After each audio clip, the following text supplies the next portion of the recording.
Petit, je me souviens d'un poster encadré de ce tableau au mur de chez mes gardiens d'immeuble. Récemment, c'est ce tableau qui m'a donné envie, plus encore, de m'intéresser en profondeur aux peintures que je pouvais voir. Ce tableau, La Tentation de Saint-Antoine, de Dali, appartenant au mouvement du surréalisme, réunit plusieurs moments de la vie de Saint-Antoine racontés dans la légende dorée de Jacques de Voragine, un livre relatant la vie de près de 150 saints. C'est une huile sur toile de 90 cm par 119,5 cm.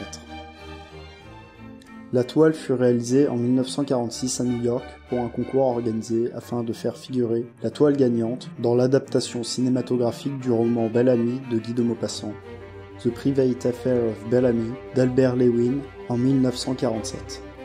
Le concours a toutefois été remporté par Max Ernst avec sa propre version de La Tentation de Saint-Antoine.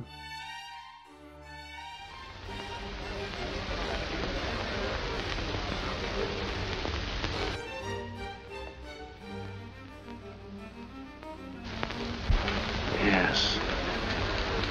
You know, when he said that, my mother did the most fantastic thing. She kissed his... Le tableau de Salvador Dali n'en reste pas moins une grande œuvre. Il nous sera toutefois nécessaire de connaître l'histoire dont il est issu, afin de pouvoir comprendre un maximum d'éléments. Pour être concis, La Tentation de Saint-Antoine est une histoire célèbre et un sujet classique en peinture. Dans la légende, Antoine le Grand, ou Saint-Antoine, se retire dans le désert d'Égypte afin de mener une vie d'ermite, après avoir offert tout ce qu'il possédait aux pauvres afin de plaire à Dieu. Depuis ce moment-là, et durant plusieurs années, de nombreux démons tentent à de nombreuses reprises de le séduire et de le tourmenter afin de le faire céder face à eux. Toutefois, grâce à sa foi en Dieu, Saint-Antoine réussit à surmonter leurs tentations.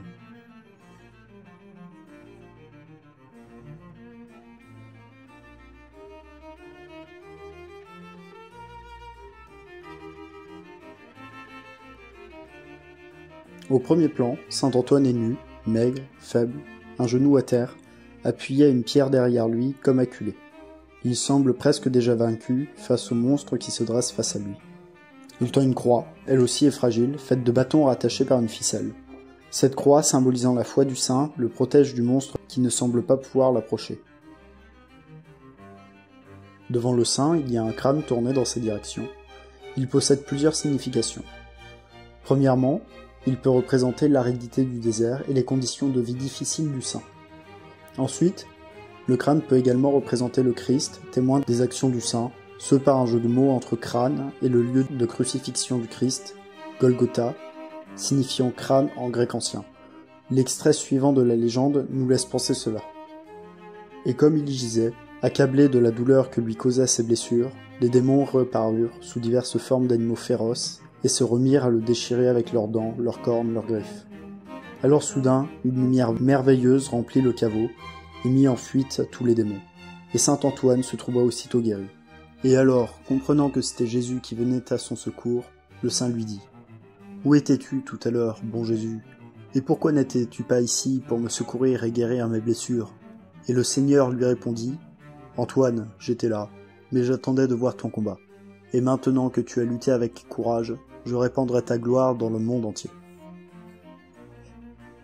Enfin, le crâne peut aussi être utilisé en tant que symbole de vanité.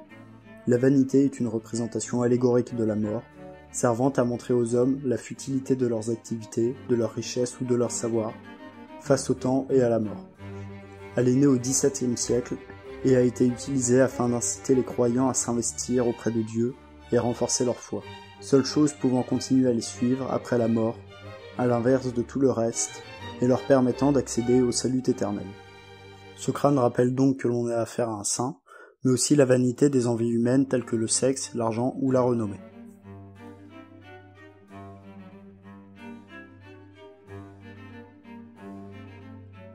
Plusieurs monstres se dressent devant le saint, symbolisant de manière générique les différents démons et épreuves qu'il a eu à affronter. Le premier monstre. C'est un cheval au corps puissant, mais aux pattes arrière longues et fines. Il se cambre, ou bien pour effrayer, ou bien pour écraser Saint-Antoine. Ses pattes avant semblent plus épaisses et imposantes que ses pattes arrière, mais aussi beaucoup plus courtes, ce qui rendrait la position à quatre pattes du cheval compliquée. En plus, ses sabots avant sont à l'envers. Sur le tableau, il se trouve à la tête du cortège, Toutefois, le fait que d'autres monstres suivent peuvent laisser penser que d'autres monstres ont pu précéder le cheval avant de disparaître ou de repartir une fois vaincus par le saint. Ce monstre est également le seul à prendre l'apparence d'un cheval parmi les éléphants, laissant penser que son apparence est importante. Le cheval pourrait représenter la fougue de la jeunesse, mais aussi la force, la colère ou le déchaînement. Le cheval blanc peut aussi représenter le Christ et le cheval pâle la mort. Toutefois, aucune de ces deux interprétations ne peut me sembler pertinente. Le cheval peut également symboliser la sexualité, ce qui répéterait la symbolique des autres monstres. Le second monstre. Derrière le cheval se trouve un éléphant aux pattes encore une fois filiformes, portant une femme nue dressée sur un fragile piédestal en or. Elle a des formes généreuses, se cambre pour accentuer ses courbes et soulève ses seins pour les mettre en valeur, la plaçant dans une position érotique. Nous pouvons en déduire que ce monstre propose une tentation d'ordre sexuel. La femme tient sur un piédestal divisé en deux, avec une boule au milieu, faisant penser à un numéro d'équilibre. Le troisième monstre.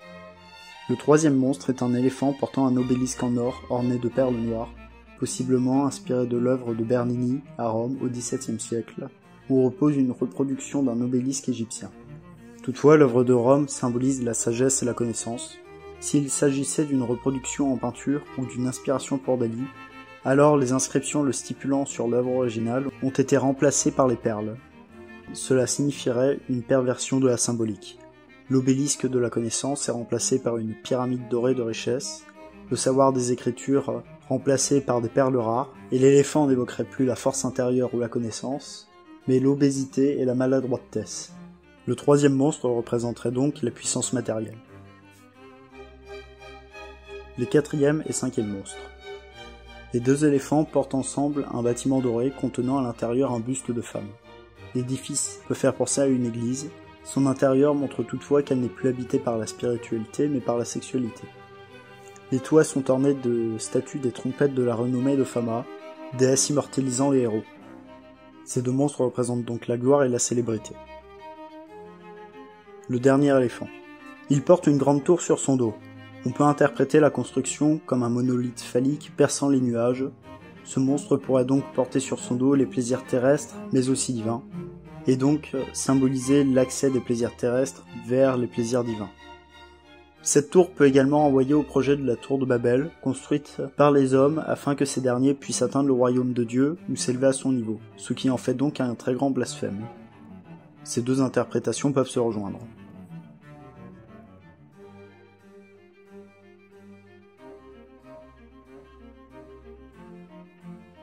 Il s'agit de la seule construction qui n'est pas soutenue par un animal, posé sur les nuages. Les bâtiments ne sont pas dorés, mais gris, comme en pierre.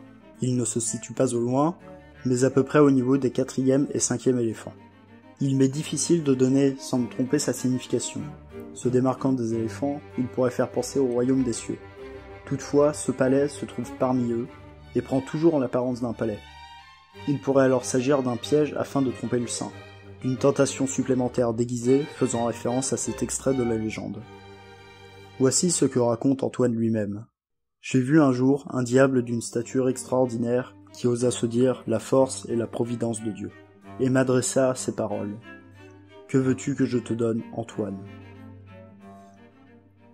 Une deuxième possibilité serait qu'il s'agisse réellement du royaume de Dieu et non d'un piège de la part du diable. Mais son extravagance tout de même présente, bien que plus humble, et la présence de Jésus déjà symbolisée par le crâne auprès du saint, le font plutôt favoriser la première option. De plus, d'un point de vue esthétique, le premier choix rendrait également le tableau bien plus puissant. Les démons et leurs tentations encerclant tout le cadre, se montrant d'autant plus oppressants, accentuant ainsi l'héroïsme du saint.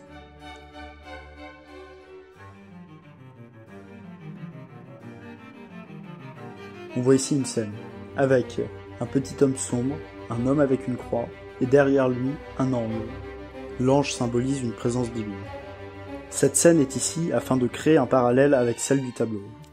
Elle est littéralement et métaphoriquement la même scène, mais vue sous un autre angle. Littéralement, car les personnages sont tournés à 90 degrés dans la perspective du tableau. Cette scène se déroule à la perpendiculaire de la grande scène. Métaphoriquement ensuite, car le point de vue de la scène change. nous voyons un petit homme noir face à un homme brandissant une croix, tout comme le saint face aux tentations, mais ici le rapport de force est inversé. Le saint est plus puissant, plus imposant, et le petit homme noir, présent dans la légende et symbolisant le diable, semble faible. La scène fait explicitement référence à cet extrait. Le diable, écrasé, lui apparut sous la figure d'un enfant noir, et sa voix vaincue par lui, car il avait obtenu, aussi par ses prières, de voir le démon de la fornication qui séduisait les jeunes gens. Et l'ayant vu sous la forme que nous venons de mentionner, il dit « Tu m'as apparu sous un aspect bien vil, et je ne te craindrai plus désormais. » Il s'agit ici de la même scène que celle du tableau, mais donc vue d'un point de vue différent.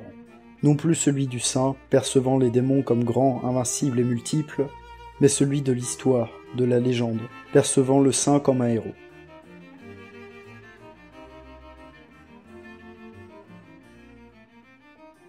Leur signification est compliquée à comprendre. De plus, il est même difficile de dire s'il s'agit bel et bien d'un enfant avec un adulte, puisqu'en réalité, nous ne pouvons voir que deux traits et leurs ombres. Ainsi, il semblerait que nous ne puissions rien dire de plus à leur propos. Toutefois, en analysant la construction du tableau, nous pouvons comprendre ce dont il s'agit. L'homme et l'enfant sont sombres, comme le petit homme devant eux, et marchent potentiellement en direction du spectateur. Toutefois, revenons à la scène précédemment traitée, à la perpendiculaire de celle du tableau. Toujours en gardant cette rotation à l'esprit, nous pouvons nous rendre compte que les deux personnages au loin, s'ils avancent vers le spectateur, se trouvent en fait à la même position et empruntent la même trajectoire que les deux éléphants transportant le bâtiment, ou approximativement, de l'éléphant à la tour et du palais. Cela voudrait donc dire que ces deux figures représentent potentiellement de nouvelles tentations à venir, vues du second angle. Il pourrait également symboliser le père et le fils, si on les voit à la place de l'éléphant à la tour et du palais volant, si l'on suppose que ces deux derniers sont d'origine divine. Là encore, la confusion et les tromperies du diable présentes dans la légende peuvent laisser méfiant.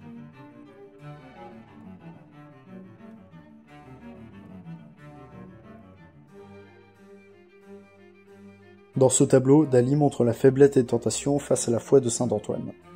Les monstres sont lourds, maladroits, transportent des édifices eux-mêmes lourds et massifs, le tout reposant sur leurs pattes longues et fragiles. Toutes les tentations sont sur le point de s'effondrer, malgré leur aspect imposant. Ici, figure parfaitement l'expression de colosse aux pieds d'argile. L'anatomie du cheval le rend incapable d'avancer correctement, peut-être même qu'il ne peut se déplacer que sur ses pattes arrière, le rendant encore plus instable. Le piédestal du second monstre n'est en partie soutenu que par une boule, laissant penser à un numéro d'équilibre, prête à s'effondrer.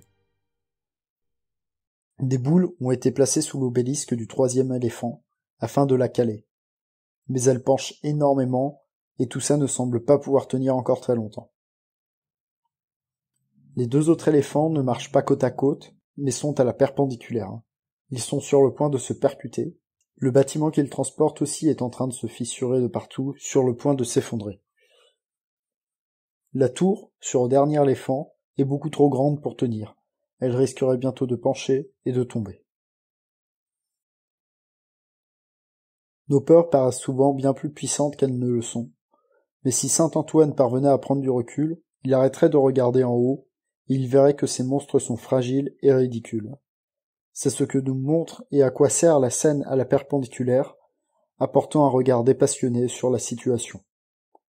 Les animaux et les symboles des tentations montrent donc qu'il ne suffit d'un rien pour qu'elles s'effondrent.